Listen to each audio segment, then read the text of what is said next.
These are the children of Grenfell. This CCTV shows them entering the tower for the last time.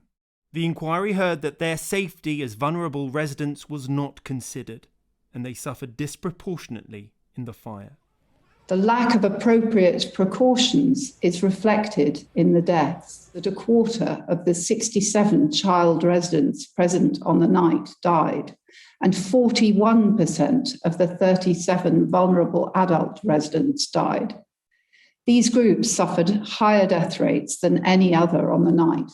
Kensington and Chelsea were Grenfell's landlord. They outsourced its management to another organisation, the TMO, but neither had an evacuation plan for its vulnerable residents. Maher Kuder is disabled. He escaped the tower after falling several times from the 9th floor, but many others were unable to leave the burning building. Although the Grenfell Tower fire is many things, it is surely a landmark act of discrimination against disabled and vulnerable people. Today marks a new chapter in the inquiry. This section will look at how residents were treated before the fire.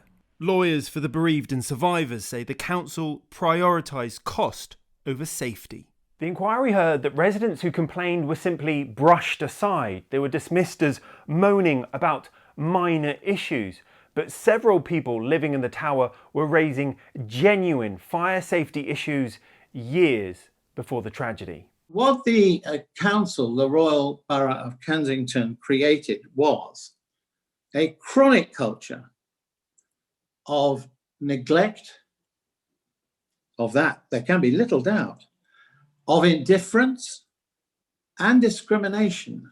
As the leader of the council has previously stated, the council could have and should have done more to stop it happening.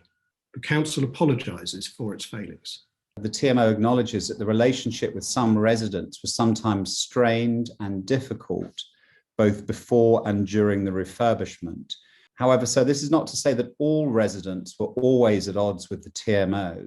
Tonight, the survivors group Grenfell United urged the government to reform all social housing, so no one else has to endure what happened here. Rags Martel, ITV News, at the Grenfell Inquiry.